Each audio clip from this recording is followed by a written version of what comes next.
Hey, Dr. Pierce. I'm going to have a conversation today with Lucille Coates, who also happens to be my grandmother. And we're going to talk about the role that she played growing up in the church and then marrying a pastor and being a pastor's wife and all the things that she has experienced being in the church her whole life. Okay, ready? Okay, well first tell me, can you just kind of give me a sketch, so a biological sketch. So when you were born, where you're from, what kind of jobs you had, about your family, anything you want to share. I was born in 1921 to November the 9th, 1921 to Herman Johnson and Nettie Wright. I was born in the on the farm, on a 65-acre farm belonging to my grandfather, who was granted the land by his father 20 years before that. And I was born in the house which we called home place. And I lived there until I was 7 years old. Then my father built a house on the farm, and I lived there until I was married. And I married Albert Coates on December 22nd, 1940. And we both grew up in the church, and as long as I can remember, I've been a part of the church, going to church as a child with my mother, who was active in the church, also the family. And at that time, there was no young people's organization or women's organization in the church. But in Free Will Baptist, the women consider their place much as Lydia was mentioned in the Bible. And the women had that as their goal, to support their husbands and their families in the church also, but women also knew their place in the church. But about 20 years later, the women decided they wanted to have a more prominent place in the church. So the Women's Auxiliary was organized. When was that? Around what time? Do you That remember? was in 1936. Okay. In 1936. The first women's organization was, the first Women's Auxiliary was organized. Of the Free Will Baptist Church? Of the Free Will Baptist Church. And the history of the Free Will Baptist Church goes back to the 1600s, and our denomination in the early part of our that I remember, the churches only had one service a month, and the pastors went from one church to another. And the women held a very important part in the church to entertain the visiting ministers and to support their husbands as deacons. Women at that time were not allowed to be deacons in the church, or pastors, or teachers. But at that time, the women took a more prominent part to become teachers, and up to this time, some of our conventions do not ordain ladies, but some do. And so when my husband and I were married in 1940, we worked together in our small church. At that time, there was no youth organization, because in the country especially, the only social event was the church. Mm-hmm. So we began, my husband and I, with some other younger people, younger adults and married friends of ours in the church, to organize a league, which was young people's organization. And in 1942, my husband was ordained as Okay. a minister. So he was, you might call it a transit minister from smaller churches one Sunday a month. And at that time we had started our family, and the children and I went with our father and husband to his churches on the weekends. That time the churches had 2 services on Sunday. So it was a responsibility of the mothers of the pastor to take extra a change of clothes for their children because we stayed in the neighborhood with the families for the night services of the church.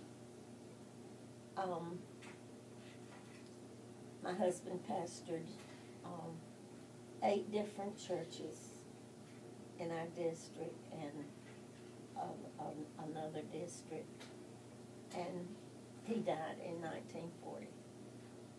At that time, I had been a housewife and a mother all the years. And I was secretary before we were married.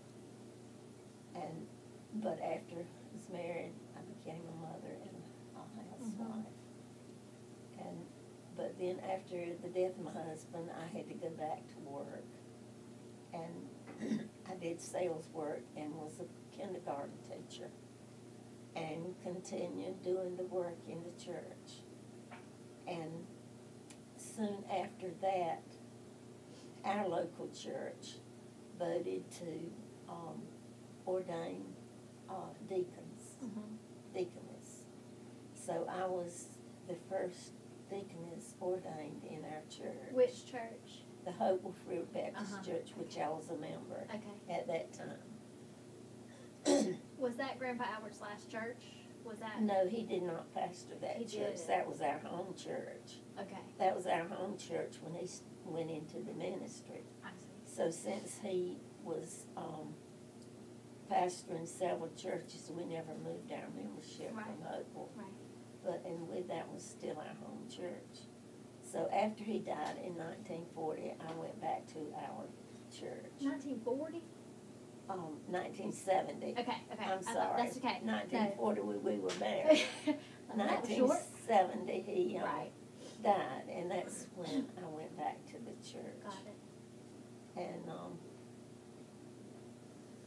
you were ordained as the first female deacon. First female deacon in our church. And in 1960,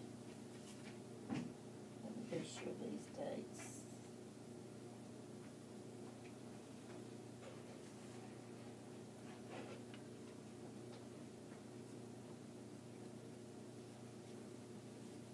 In 1962, the first woman's, 1936, Okay. I'm sorry. Okay. 1936, the first woman's auxiliary was organized in our district. And the women had a more prominent place in the church, and a woman's auxiliary was organized. And my mother was the first treasurer of the organization. And at that time, the women supported the church we had missionaries in the Philippines and Mexico, India. So the women being just country women having no salary, we had to raise money for the church. And would you like for me to tell you how we raised our money? I do. Can I guess? Did it involve food? Yes, it involved food. Did it involve fried chicken? Well, yes, it did involve fried chicken, but you know, you have to have chickens before you can fry them. Yes. So this is kind of involving chickens Okay. before that. But we raised money, and at that time on the farm, the people raised all of their commodities, Mhm. their chickens, their pork, we had our cows for our milk and butter, and our big gardens for all of our food. So the women had to have a unique way to raise money for the auxiliary to support our. At that time, we had a children's home at Middlesex. We had our Free Will Baptist college at Mount Olive, and of course, we wanted to support these causes. So the way we did, we had a chicken campaign for one thing, and I can explain that. Okay. As I said, we had our chickens and our pork and everything. So the women would designate a time that one person would go around to all of the members, and the members would give a chicken. Okay. And they would be taken to the market and sold. Uh-huh. And we use that money Huh. to support our causes in the church. And then we had benefit suppers, and we had bake sales, and we had what we considered each fall a harvest sale. Uh-huh. And at that time, most of the women did crafts, and everybody was good cooks, and did the canning from our gardens. We canned our food. We didn't have freezers at the time, so we canned our food. And we bring our commodities together and have a harvest sale. So that money supported our causes. Cool. And Was that all through the women's auxiliary? yes, all the women did that. And then we would have we furnished a dinner for once a month for the Kiwanis Club. And each woman would furnish a dish. We were having a chicken supper, and have the chicken or whatever, or the dessert or vegetables, and we took it all together, which was no expense, and we used that money. So that's about all I can think of, unless you do that. Did you ever were you ever an officer in the women's auxiliary? Oh, yes.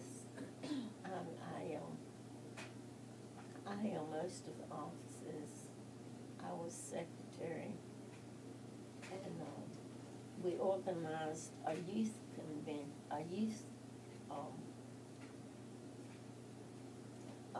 organization after our auxiliary, and I helped organize our first youth auxiliary. Oh, cool. And I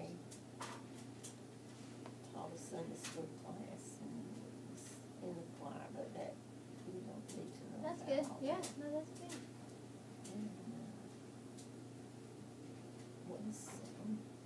Yeah, what all different roles did you play in your lifetime in the church? And especially being married to a pastor. you mean the offices that I held? Just no, not even offices, sure, but just anything. What were your roles and your tasks and the things that you did in the church? What was your involvement in the church? Anything. Just supporting a woman's auxiliary, as I mentioned, doing those things, and helping with the youth organization. And an interesting thing about our youth organization, we had a camp, and our young people could go to the camp, but we had to take our food. Huh. And we'd take live chickens and eggs and hams and our vegetables from the garden. All we'd take it all and prepare it at the camp. Cool. And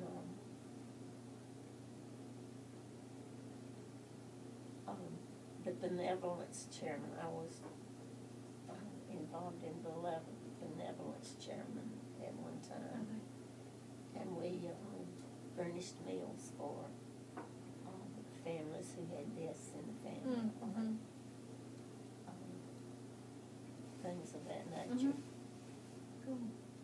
And that's about all I know. Okay.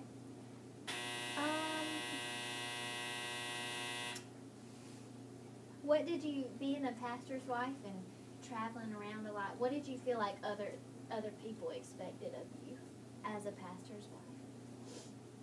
Did you feel certain things? Yes, I did. That was one of the hardest things because you were kind of in two worlds. What do you mean? Well, you had to be the pastor's wife that the church expected you to be. And then you were the personal person for your family and your husband that you wanted to be. And one of the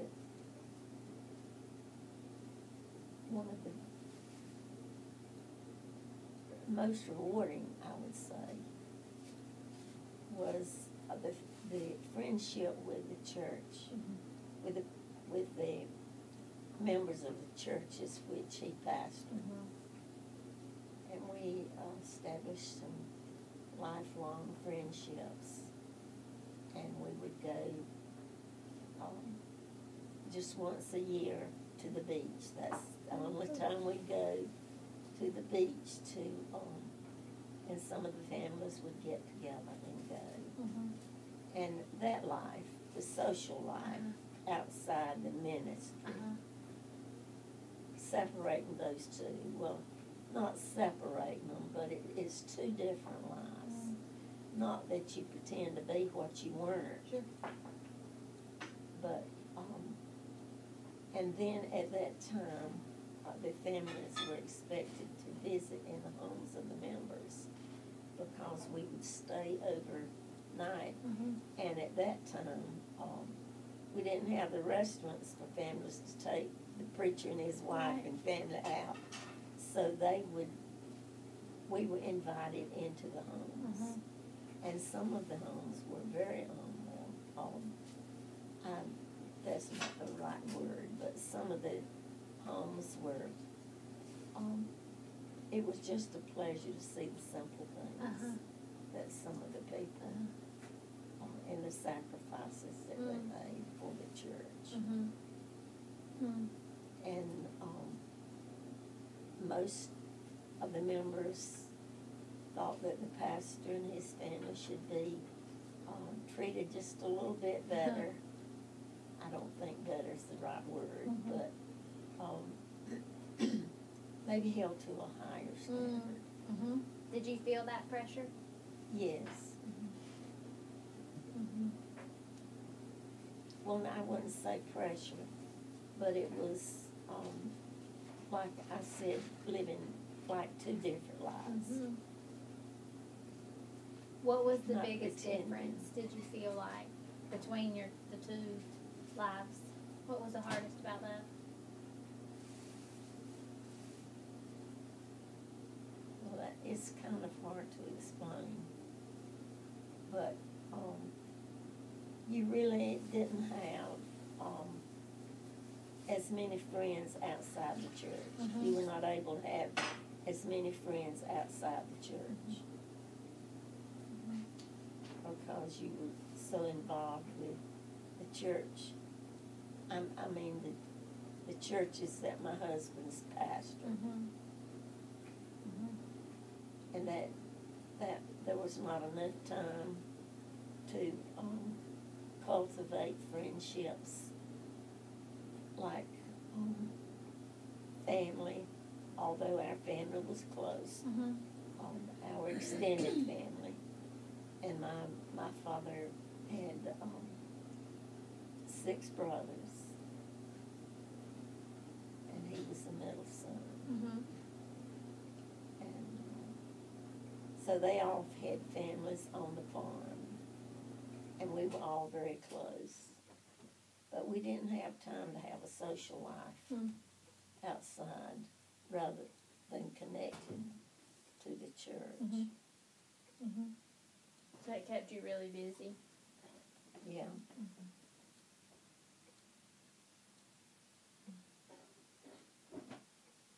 Did you feel like it was your responsibility to make sure all the kids were good?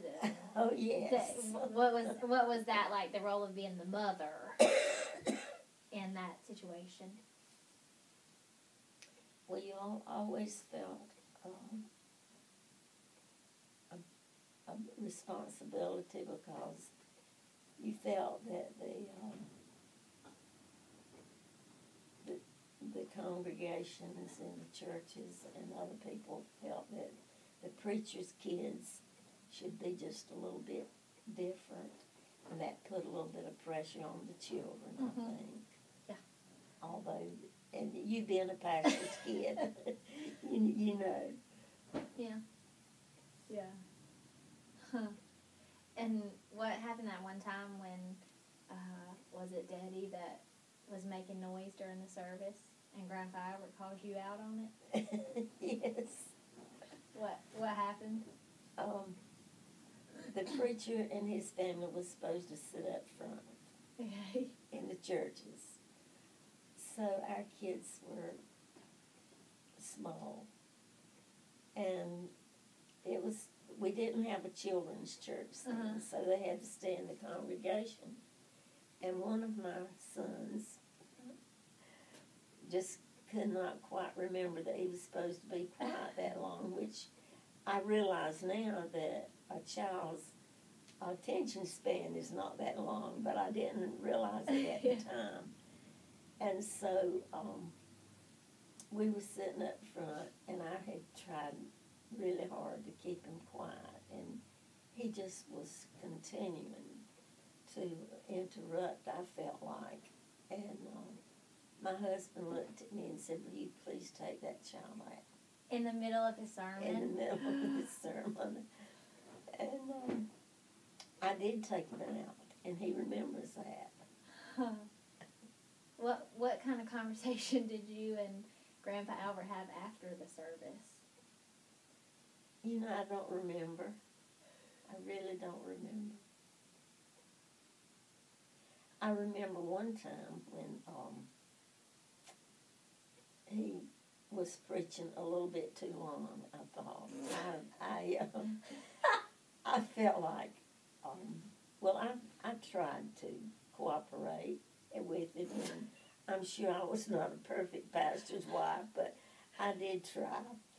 And so one Sunday, we came home, and I said, "Honey, I believe your sermon was a little bit too long today." And he looked at me very seriously and said, "You didn't see the faces of the people, and I did." Huh. So he's seeing his congregation felt the need to preach a little bit longer, which if that was true, I didn't see their faces. So that was the end of that conversation. It sounds like you kind of stood your own sometimes. Well, ask your mom about that. Yeah. I tell you what, interview your mom and see the difference in the. You think there would be some interviews. differences? What do you think the differences would be? Well, one of the fact is that, our home was here, and we had to travel sometimes 30 miles on a Sunday morning to church and stay until after the church service that night and come home. Yeah, that's a big difference. And we had our room here, and the church is a distance away. That was one of the differences. And the church being this, we did have friends in the church, but we would have had more friends had we lived in the vicinity of his churches. That was one difference. Yeah. Do you feel like you missed out on friendships with other people because y'all were traveling so much? And did you miss not being able to go to Hopewell? Yes, I did, because that's the church I accepted Christ in when I was 13 years old and had never known another church. And it was a little bit hard at first. I'm sure it was. Yeah, I bet you and Mama could swap some stories. Let's see. Okay, I want to ask you about the split in the church, but you're going to have to give some background now. I don't know all about it, but I know that there was a split, and I know that Grandpa Albert was really involved in it. Well, when our Free Will Baptist Church in North Carolina was organized, it became state convention. And the state convention was a part of the National Association of Free Will Baptists that took in other states. And I don't have the dates right here as to when this. Well, it was 1918. Let's see, 16. When the state convention was organized at Pine Level. What is that date? This says the first of these was a general conference in the southeastern U.S., which was an attempt to bring together those Free Will Baptists that could trace their beginning to the preaching of Paul Palmer in the coastal North Carolina as early as 1727. Yeah, okay. Okay. Well, soon after that, the state convention, the districts were organized first, and then this became together as the state convention. And the state convention being a part of the National Association, we had our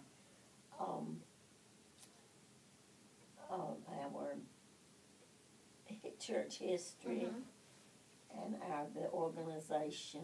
And at that time, there was only one college in this area, which was at Nashville, Tennessee. And in Mount Olive College was organized, and the state supported Mount Olive College, and there was some controversy about the college being a liberal college, more liberal arts. Yeah, liberal arts. And the National Association did not look kindly on that. And then we had a printing press at Ada, North Carolina, and there was some differences in the literature for the Sunday schools and so forth. And so that began to become a problem with the National Association. And then in 1961, one of the ministers in one of the churches decided that he did not want his church to be a part of the National Association. Where was that? Was that the church in Durham? Uh-huh. Okay. And so he tried to pull his church out of the state convention to still be a part of the national convention. Okay, so were y'all, as of the state convention, did that mean you're automatically a part of the national convention? Yes. So he wanted to pull out of the North Carolina convention but still be a part of the national. He wanted to go all the way with the national. Got it. And have no part of the state convention. Okay. And the church, the majority of the church did not want to do that. Okay. So there was a controversy about it. And it involved the property of the church. Who would obtain property of the church if that happened? Mm-hmm. So, your father was a member of the ordaining council. My grandpa. Yeah. Okay. Your grandfather. Your husband. Yeah. Okay. Was on the ordaining council of the state convention at that time and the Western Conference. See, the state convention divided into conferences. Right. And he was the church that wanted to split from the state convention was in the Western Conference. Mm-hmm. And my husband was a member of the ordaining council. So this pastor and some of his members decided to sue the ordaining council for some of their, or the state convention. Sure. And the ordaining council for some of the actions that they were taking on the behalf of the other faction in the church.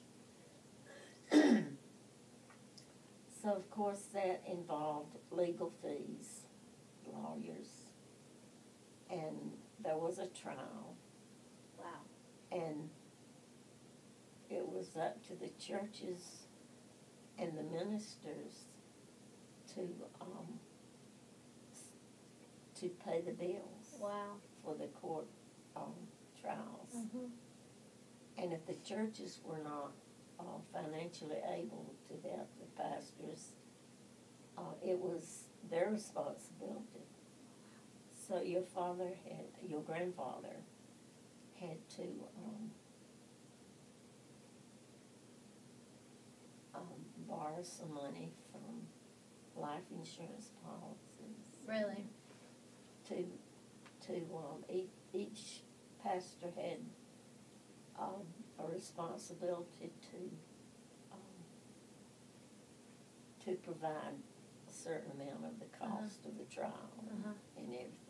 And if the churches couldn't afford to do that, then they had to. So that's what happened. Wow. And then the churches then became the state convention and had no part of the National Association after that. So